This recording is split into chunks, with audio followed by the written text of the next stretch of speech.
Hello बच्चों, स्वागत है आपका अपने YouTube channel math classes with Gurmeet Singh.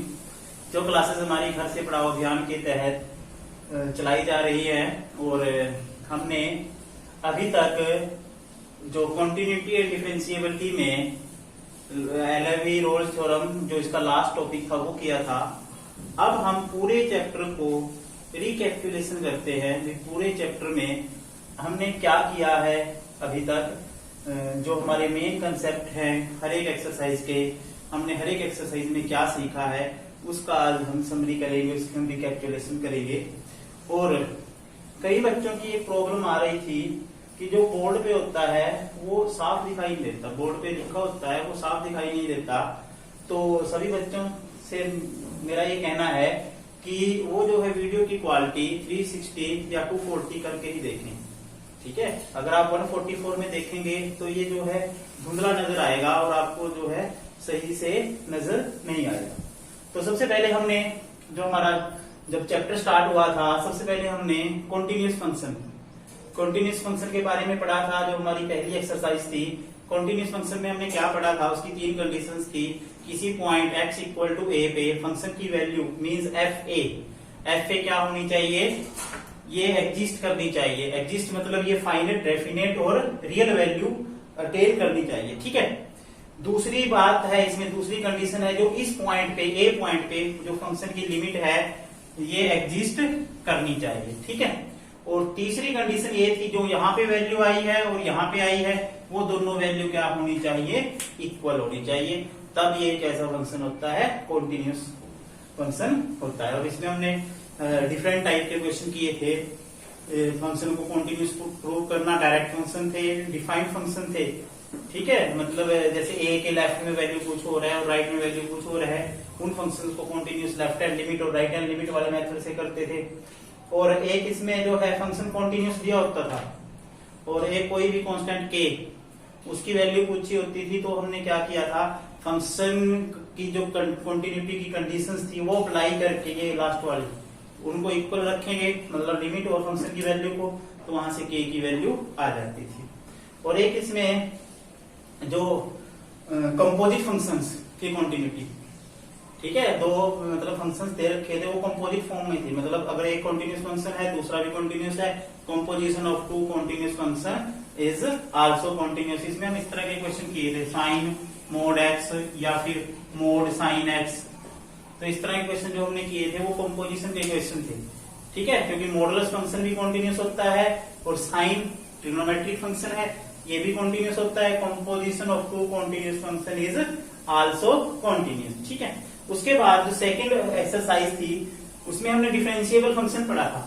अब डिफरेंशिएबल फंक्शन क्या होता है, जब left hand derivative right hand derivative के इक्वल हो किसी पॉइंट ए पे। जब लेफ्ट हैंड डेरिवेटिव क्या होता है, ये limit h goes to 0 F A minus H minus F A upon minus H, and right hand जो डेरिवेटिव है limit h goes to 0 F A plus H minus F A upon H.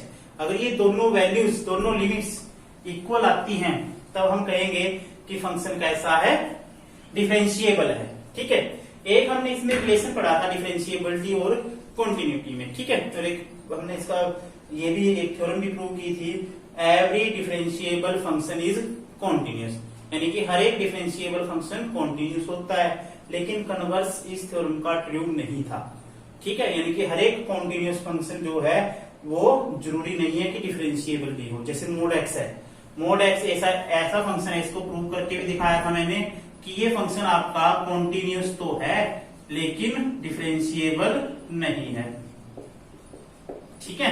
क्योंकि इसमें जब left hand derivative निकालते थे 0 पे और right hand limit निकालते, सॉरी लेफ्ट हैंड डेरिवेटिव निकालते थे और जब राइट हैंड डेरिवेटिव निकालते थे वो दोनों अलग अलग आते थे, ठीक है। तो ये फंक्शन आपका डिफरेंशिएबल नहीं होता था, ठीक है। उसके बाद जो थर्ड एक्सरसाइज थी उसमें हमने इम्प्लिसिट फंक्शंस का डेरिवेटिव सीखा था।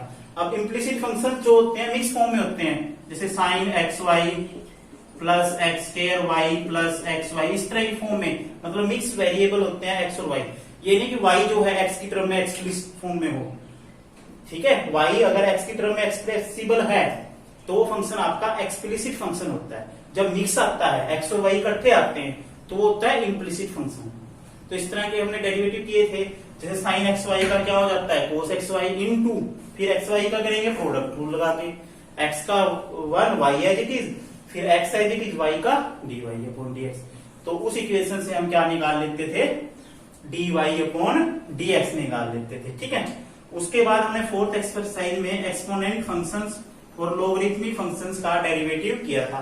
अब e की पावर x का डेरिवेटिव क्या होता था, e की पावर x, और a की पावर x का a की power x into log a, और इसका क्या होता था 1 अपॉन x, और इसका क्या होता था 1 अपॉन x log a। ठीक है, यानी कि इसका डेरिवेटिव log ax का 1 upon x log a, log ex का होता था 1 अपॉन x, और a की पावर x का डेरिवेटिव होता था a की power x into log a, e की पावर x का डेरिवेटिव होता है e की पावर x। तो ये इस तरह क्वेश्चन हमने फोर्थ एक्सरसाइज में किए। ठीक है, उसके बाद आता था हमारा लोगरिथमिक डिफरेंशिएशन। लोगरिथमिक डिफरेंशिएशन में क्या प्रोसेस है, कई बार हमारे क्वेश्चन जो है वो कॉम्प्लिकेटेड फॉर्म में होते हैं, मतलब उनको हम इजीली डिफरेंशिएट नहीं करते। तो उस केस में हमने क्या किया था, taking log on both side. तो इस एक्सरसाइज में हमने दोनों तरफ का log करके क्वेश्चंस को किए थे। जैसे इस तरह के फॉर्म के क्वेश्चन थे, y की power x equal to x की पावर y। अब ये इस तरह का क्वेश्चन आता है तो हम क्या करते थे, दोनों तरफ का log लेके क्वेश्चंस को करते थे। ठीक है, उसके बाद आता था हमारा derivative of parametric function. Parametric functions का मतलब है x भी t का फंक्शन होता था और y भी t का फंक्शन होता था। जब dy अपॉन dx निकालते थे तो उसके लिए dy upon dt upon dx upon dt। तो ये हमारा कौन सा फंक्शन, पैरामीट्रिक फंक्शन। तो जब x भी t का फंक्शन हो और y भी t का फंक्शन हो, उसके इसमें dy अपॉन dx निकालना हो तो dy upon dt upon dx upon dt। ठीक है, उसके बाद हमने किया था second order derivative. Second order derivative, higher order derivative. Second order derivative में क्या होता था, पहले डेरिवेटिव किया फंक्शन का, ठीक है, y dash f dash x, y double dash f double dash x, इसकी notation D square y upon d x square भी होती है। ठीक है, ये इसमें हमने क्या किया, एक बार डेरिवेटिव करने के बाद दोबारा से फिर वही प्रोसेस अपनाई थी, मतलब दोबारा से फिर उस फंक्शन का हमने डेरिवेटिव किया था। और लास्ट में हमने की थी मीन वैल्यू थ्योरम्स। इसमें हमने 2 थ्योरम्स की थी। ठीक है, 2 थ्योरम्स की थी। पहली थ्योरम थी रोल्स थ्योरम और दूसरी थ्योरम थी एलएमवी थ्योरम। और रोल्स थ्योरम और एलएमवी थ्योरम में थोड़ा सा फर्क है, ज्यादा फर्क नहीं था। इनकी हमने ज्योमेट्रिकल इंटरप्रिटेशन भी की थी। ठीक है, रोल्स थ्योरम क्या होती है, इसकी भी 3 कंडीशंस है। फंक्शन कैसा होना चाहिए, फंक्शन का आपका कॉन्टिन्यूस होना चाहिए और क्लोज्ड इंटरवल ए बी पर। दूसरी कंडीशन थी जो फंक्शन है आपका डिफरेंशिएबल होना चाहिए ओपन इंटरवल ए बी पे। और तीसरी कंडीशन थी जो वो है F A equal to F B.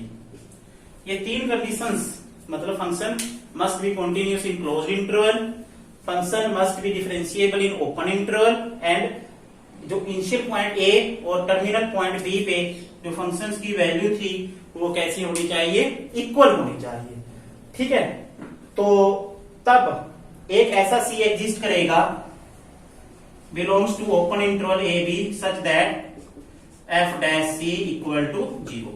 तो हम क्या करते हैं, जो फंक्शन का डेरिवेटिव है उसमें x की जगह पे c रख के उसको 0 के इक्वेट कर देते थे, मतलब 0 के इक्वल रख देते थे, तो वहां से c की वैल्यू आती थी और वो c की वैल्यू इस ओपन इंटरवल a b से बिलोंग करती थी। ठीक है, जो हमारी उसके बाद एलएमवी थ्योरम थी उसमें सिर्फ पहली 2 कंडीशनें होती हैं, तीसरी कंडीशन नहीं होती। ये जरूरी नहीं है कि तीसरी कंडीशन सेटिस्फाइड हो।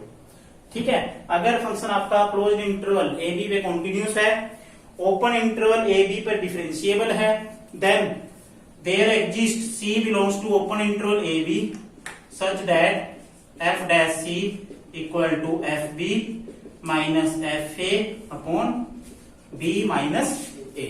ठीक है, और इनकी हमने, इन दोनों थ्योरम्स की हमने ज्योमेट्रिकल फॉर्म भी की थी।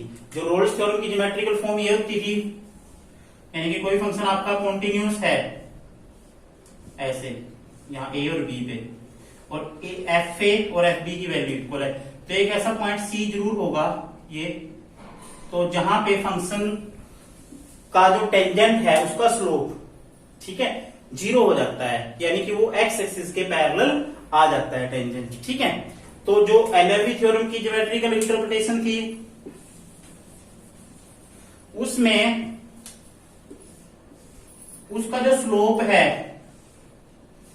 वो कोड, ये आपका ए पॉइंट है, ये बी पॉइंट है, ये x equal to A point है, x equal to B point है। तो यहाँ पे जो टेंजेंट है ये इस पॉइंट सी पे, और ये कोड है, दोनों कोड कैसी होती थी, पैरेलल होती थी, ठीक है। तो ये जो है आज हमने आज की वीडियो में जो आपको बताया है, जो पूरा चैप्टर था हमारा continuous and continuity and differentiability, उसकी हमने रिकैपिचुलेशन की, उसमें हमने क्या क्या पढ़ा, उसकी जो है ब्रीफ समरी आपको बताई है कि पूरे चैप्टर में हमने थ्रू आउट क्या पढ़ा।